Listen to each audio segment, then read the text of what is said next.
కార్తీక దీపం సీరియల్ ఈరోజు ఎపిసోడ్ చాలా ఇంట్రెస్టింగ్‌గా ఉంది. కాంచన, శ్రీధర్ ఇద్దరూ కూడా మాట్లాడుకుంటూ ఉంటే ఇంతలో అక్కడికి కావేరి వస్తుంది. ఇక కావేరిని చూసి కాంచన, శ్రీధర్ ఇద్దరూ కూడా ఒక్కసారిగా షాక్ అవుతారు. "మీరు ఇంకా ఆఫీస్‌లో ఉన్నాననుకున్నానండి" అని కావేరి అంటూ ఉంటే, "ఇప్పుడే వచ్చారు కావేరి" అంటూ కాంచన తడబడుతూ చెప్తూ ఉంటుంది. "ఎప్పుడొస్తే ఏమైందక్కా? కార్తీక్‌తో ఏదో పని ఉండుంటుంది. అందుకే వచ్చారు. అంతే కదా" అనేసరికి "అంతే, అంతే కావేరి. ఆయన కార్తీక్ కోసమే వచ్చారు" అని అంటూ ఉంటుంది. "నేను మాత్రం నా కోడలు దీప కోసం వచ్చానక్కా. దీప ప్రెగ్నెంట్ అయింది కదా! తన కోసం నేను స్వీట్స్ చేశాను. అవి తీసుకుని వచ్చాను. ఇవి మాత్రం నువ్వు దీపకే పెట్టాలక్కా. తాటి బెల్లంతో చేసిన సున్నుండలు. ఇవి తింటే ఆరోగ్యానికి చాలా మంచిది" అనేసరికి "హాయ్ చిన్నానమ్మ" అంటూ శౌర్య ఎంట్రీ ఇస్తుంది. "హాయ్ శౌర్య, ఎలా ఉన్నావే? చదువుతున్నావా?" "ఓ సూపర్‌గా చదువుతున్నాను. నువ్వు నా కోసం ఏదో తెచ్చినట్టున్నావు." "తెచ్చాను కానీ నువ్వు నాకు మాత్రమే హాయ్ చెప్పావు. మీ తాతయ్యకి హాయ్ చెప్పవా?" "నువ్వంటే ఎప్పుడో కానీ రావు. తాతంటే అస్తమాను వస్తాడు కదా" అని శౌర్య చెప్పేసరికి ఇక శ్రీధర్ ఒక్కసారిగా కంగారు పడుతూ ఉంటాడు. "ఆయన ఇప్పుడు సీఈఓ కదా! కార్తీక్‌తో మాట్లాడడానికి వస్తుంటారు" అని కాంచన చెప్పేసరికి "ఏమైందక్కా? ఎవరి కోసమొస్తే ఏమైంది?" అని కావేరి అంటూ ఉంటుంది. "స్వీట్స్‌తో పాటు హాట్ కూడా తీసుకుని వచ్చానక్కా" అని కావేరి అంటూ ఉంటే, "నాకు కూడా పెడితే నేను కూడా తింటాను" అని శౌర్య అంటుంది. "నీకు జంతికలు పెడతాను" అంటూ ఉంటే, "నాకు జంతికలొద్దు. అవేంటి సున్నుండలు, అవి నాకు కావాలి" అంటూ శౌర్య తీసుకోబోతే, "ఆగవే, ఇవి నీకోసం కాదు, మీ అమ్మ కడుపులో ఉన్న బుజ్జి పాప కోసం" అని చెప్తూ ఉంటే ఇంతలో కార్తీక్, దీప వస్తారు. "ఏంటి చిన్నమ్మా, ఎప్పుడొచ్చావు?" అని కావేరిని పలకరిస్తాడు కార్తీక్. "మీ నాన్న మీతో ఏదో మాట్లాడాలంట్రా. నీకోసం ఇందాకెప్పటినుంచో వెయిట్ చేస్తున్నారు" అని కాంచన చెప్తుంది. ఇక శౌర్య, "నాకు సున్నుండలు పెడతావా లేదా?" అంటూ మారం చేస్తూ ఉంటే, "ఇవి నీకు కాదని చెప్పానా? ముందు నువ్వు లోపలికి వెళ్ళి" అని శౌర్యని కసురుకుంటుంది కాంచన. ఇక శౌర్య లోపలికి వెళ్ళిపోతుంది. "ఏమైంది అత్తయ్య" అని దీప అడిగేసరికి, "కావేరి నీకోసం తాటి బెల్లంతో చేసిన సున్నుండలు తీసుకుని వచ్చింది. జంతికలు తినవే అంటే శౌర్య ఇవే కావాలంటుంది. ఒకటి పెట్టవలసింది కదమ్మా" అని కార్తీక్ అంటూ ఉంటే, "పెడతాను కానీ ముందు మీ నాన్నతో మాట్లాడు. పాపం ఆయన చాలా సేపటి నుంచి ఎదురుచూస్తున్నారు. ఇంటికి వెళ్ళాలి కదా! పైగా మీ చిన్నమ్మ కూడా ఇక్కడే ఉంది. చీకటి పడుతుంది కదా! మీరు త్వరగా మాట్లాడుకుంటే వీళ్ళు బయలుదేరతారు" అని అంటూ ఉంటే కాంచన, "మీరు మాట్లాడుతూ ఉండండి, నేను కాఫీ తీసుకుని వస్తాను" అని దీప లోపలికి వెళ్తుంది. "ఆగమ్మా, మాట్లాడాల్సింది నీ గురించే." "అయితే నువ్వెక్కడికి వెళ్తావు దీపా? నీ గురించే మాట్లాడాలి." "మాస్టారు, దీపతో ఏం మాట్లాడాలి?" అని అంటూ ఉంటే, "దీప గురించి ఏం మాట్లాడాలి మాస్టారు" అని కార్తీక్ అడుగుతూ ఉంటే, "నేను ఓ మాట అంటాను, మీరెవ్వరూ బాధపడకండి" అని శ్రీధర్ అంటాడు. "ఇన్ని రోజులు దీపంటే నాకు మాత్రమే పెద్దగా పడదు అనుకున్నాను. మీ అమ్మకు కూడా దీప్ అంటే ఇష్టం లేదని నాకు ఈరోజు తెలిసింది." దాంతో కాంచన ఒక్కసారిగా షాక్ అవుతుంది. "నాకు ఇష్టం లేదని నేను మీతో చెప్పానా?" అని గట్టిగా అరుస్తుంది. దాంతో శ్రీధర్, "ఇంకా నిజం మాట్లాడాలంటే దీప ప్రెగ్నెంట్ అవ్వడం కూడా నీకిష్టం లేదు కాంచన. నీకు దీపకు బిడ్డ పుట్టడం మీ అమ్మకి ఇష్టం లేదురా. బిడ్డ పుడితే ఎంత, పోతే ఎంత అని అనుకుంటుందిరా" అని అంటూ ఉంటే, "చాలా ఆపండి" అని కాంచన గట్టిగా అరుస్తుంది. "నా కోడలి కడుపులో పెరుగుతున్న బిడ్డ మీద నేను పెంచుకున్న ఆశల గురించి తప్పుగా మాట్లాడే అర్హత మీకు లేదు. అంత ఆశలు పెట్టుకున్న అత్తగారివే అయితే కడుపుతో ఉన్న కోడల్ని మీ నాన్న ఇంటికి పని చేయడానికి పంపించవు. ఈరోజు నీ కోడలు కాలు జారి కింద పడిపోబోయింది తెలుసా? మీ నాన్నతో నువ్వు నిన్న నువ్వు మీ నాన్నతో మాట్లాడావు చూడు, మా అమ్మ మళ్ళీ నా మనవరాలు రూపంలో మా ఇంట్లో పుట్టబోతుందని. ఈరోజు కనుక సుమిత్ర దీపను పట్టుకోపోయి ఉంటే మీ అమ్మ మరోసారి చచ్చిపోయేది. మాస్టారు, ఏం జరగలేదు కదా" అని కార్తీక్ అంటూ ఉంటే, "జరుగుంటే" అని శ్రీధర్ గట్టిగా అరుస్తాడు. "ఇలా నిలబడి నువ్వు మాట్లాడగలిగేవాడివా? ఏడుస్తున్న తల్లిని, ఏడుస్తున్న భార్యని ఓదార్చలేక నువ్వు కూడా ఏడుస్తూ ఉండేవాడివి. నీకు తండ్రి మీద అంత ప్రేమ ఉంటే ఆ ఇంట్లో పనిచేయడానికి ఇంకెవరినైనా పంపించు కాంచనా. నీ కోడలికి మించిన పని మనిషి నీకు దొరకలేదా? నీకింకెవరు దొరకట్లేదా?" దాంతో దీప, "మావయ్య గారు, అత్తయ్య గారిని ఏమీ అనకండి" అని అంటూ ఉంటుంది. "ఎవరిని ఏమీ అనట్లేదు దీపగారు. నువ్వు కాలు జారి పడిపోబోయావు అని అనుకుంటుంటేనే నా గుండె జారినంత పనవుతుంది తెలుసా? నా కొడుకు తండ్రి కాబోతున్నాడు అంటే నేను తాతను కాబోతున్నట్టే కదా. కాఫీ కప్పు చేత్తో మోస్తేనే చాలా జాగ్రత్తగా నడుస్తాం. అలాంటిది నా కొడుకు వారసత్వాన్ని నువ్వు కడుపులో మోస్తున్నావు. ఇంకెంత జాగ్రత్తగా నడవాలి? అయినా నువ్వు అసలు నడవాల్సిన అవసరం ఏంటి దీపా? ఆ ఇంట్లో పనిచేయాల్సిన అవసరం ఏంటి? అసలు ఆ ఇంటికి వెళ్లాల్సిన అవసరం ఏంటి? కాంచన, ఇవన్నీ నేను కాదు అడగాల్సింది నువ్వు. అడగాలి నీ కోడల్ని, నువ్వే అడగాలి. నువ్వే ఆపాలి. నువ్వే ఆ ఇంటికి వెళ్లకుండా ఆపాలి. అంటే నీ కోడల మీద నీకు శ్రద్ధ లేనట్టే. ఆపకపోతే కనుక నీ కోడల మీద నీకు శ్రద్ధ లేనట్టే.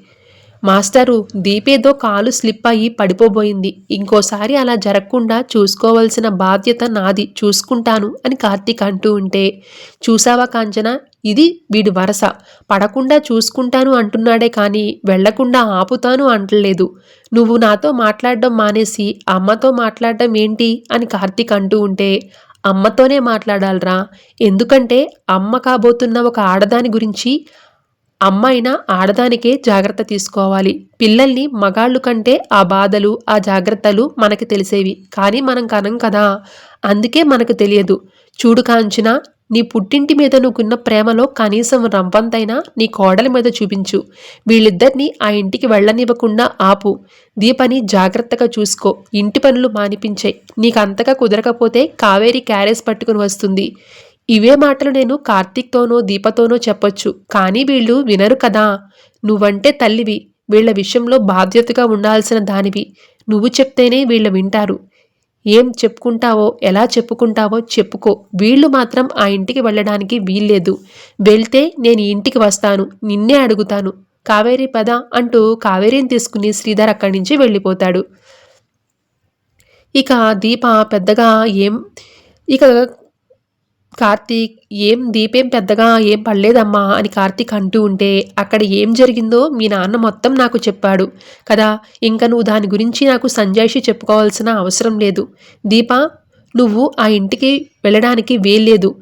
దీని గురించి మీ భార్యాభర్తలు ఏం ఆలోచించుకుంటారో ఆలోచించుకుని మీ నిర్ణయం నాకు చెప్పండి అనేసి కాంచన అక్కడి నుంచి కోపంగా వెళ్ళిపోతుంది.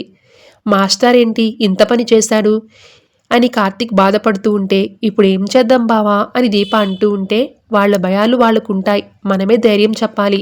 ముందైతే ఫ్రెష్ అవుదాం. ఏం చేయాలో తర్వాత ఆలోచించవచ్చు పద అని అక్కడి నుంచి వెళ్ళిపోతారు దీప, కార్తీక్. ఇక మరోవైపు కాశీ ల్యాప్టాప్లో జాబ్స్ గురించి సెర్చ్ చేస్తూ ఉంటే స్వప్న వచ్చి, ఇది నీకు మా నాన్న ఇమ్మన్నాడు, ఇది జాయినింగ్ లెటర్ అని ఇస్తుంది. ఇక కాశీ సంతోషంగా, జాయినింగ్ లెటరా, ఏ కంపెనీ, ఏం జాబు అంటూ కవర్ ఓపెన్ చేసి చూస్తాడు.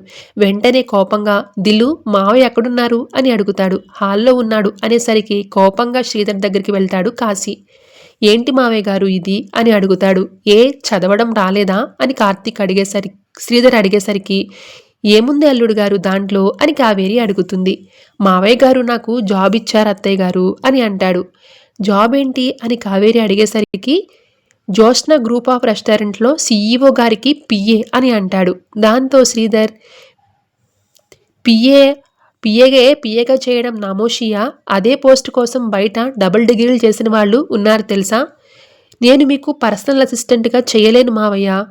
పోనీ ఇంట్లో కూర్చుని పకోడీలు వేసుకుంటావా అని అంటారు శ్రీధర్. పకోడీలు వేసుకోవడానికి తప్ప నేను దేనికి పనికిరానా? దీన్ని మీ దగ్గరే పెట్టుకోండి అని ఆ కవర్ శ్రీధర్కి ఇచ్చేసి కోపంగా అక్కడి నుంచి వెళ్ళిపోతాడు కాశీ.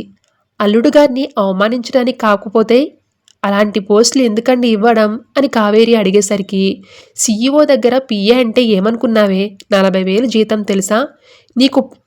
పైగా మా దగ్గర పనిచేశాడనుకో, తర్వాత బిజినెస్లో కూడా ఎంటర్ చేయొచ్చు. ఆ తర్వాత ఓ రెస్టారెంట్ పెట్టి ఓ అల్లుడే ఒక 50 మందికి జాబ్ ఇవ్వచ్చు. మీరు చెప్పింది కరెక్టే కానీ అల్లుడికి నచ్చలేదు కదా అని కావేరి అనేసరికి, నేను ఒప్పిస్తానమ్మా అంటూ ఆ జాయినింగ్ లెటర్ని తీసుకుని స్వప్న కాశీ దగ్గరికి వెళ్తుంది. ఇక స్వప్న లోపలికి వెళ్ళిపోతుంది. అల్లుడు గారితో గొడవ పడుతుందేమో ఇది వెళ్ళి అని కావేరి అనేసరికి, అల్లుడు గారి ప్రతాపం నా దగ్గర కానీ కూతురు దగ్గర కాదు.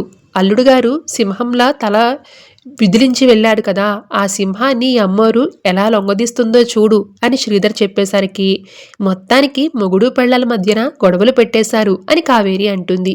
ఇక స్వప్న కాశీ దగ్గరికి వెళ్ళగానే నేను చెప్పాల్సింది మావయ్య గారికి చెప్పాను అని అంటాడు కాశీ.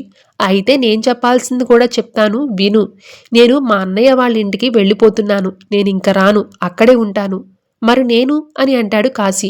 నీ ఇష్టం నీదైనప్పుడు నాతో నీకేంటి పని? ఇవన్నీ కాదు కాశీ, మా నాన్న చెప్పిన దానికి నువ్వు ఒప్పుకుంటే నేను మన మధ్య జరిగినవన్నీ మర్చిపోయి ఇది వరకట్లాగా ఉంటాను. లేదు నాకు నచ్చినట్లుగానే ఉంటాను అంటావా? నీ నీ పనేదో నువ్వు చూసుకో, నా దారి నేను చూసుకుంటాను అని అని చెప్పేసరికి ఇక కాశీ ఏం మాట్లాడకుండా మౌనంగా ఉంటాడు. అన్నయ్య దగ్గరికి వెళ్ళిపోతాను. నేను 5 నంబర్స్ లెక్క పెడతాను. ఈ జాయినింగ్ లెటర్ తీసుకుంటే మనం కలిసి ఉంటాం, లేదంటే నేను వెళ్ళిపోతాను అని స్వప్న నెంబర్స్ కౌంట్ చేస్తూ ఉంటుంది. ఇక 5 నెంబర్స్ అయ్యేలోపు కాశీ లెటర్ తీసేసుకుంటాడు. దాంతో స్వప్న హ్యాపీగా ఫీల్ అవుతుంది. ప్రేమ కోసం ప్రాణాలు వదులుకోవడానికే సిద్ధపడ్డాను, అలాంటి ప్రేమని ఈగో కోసం వదులుకోలేను అని కాశీ చెప్పేసరికి thanks Kashi, all the best అంటూ చెప్తుంది స్వప్న. ఇక మరోవైపు దీప కార్తీక్ తోటి ఇలా అంటూ ఉంటుంది. ఏం ఆలోచించావు బావా అని ఏం ఆలోచించావు కార్తీక్ అని అత్తయ్య అడిగితే ఏం చెప్తావు బావా? ఇటు మా అమ్మ, అటు మా నాన్న, మధ్యలో నువ్వు, అందరూ నాతో ఆడేసుకుంటున్నారుగా.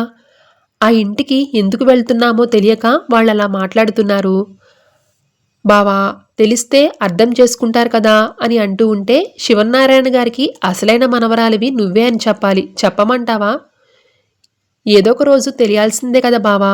ఈ ఆలోచన ఏదో బాగుంది, మరి అమ్మకి నిజం చెప్పేద్దామా అని కార్తీక్ అంటూ ఉంటే ఏంటా నిజం అని కాంచన ఎంట్రీ ఇస్తుంది.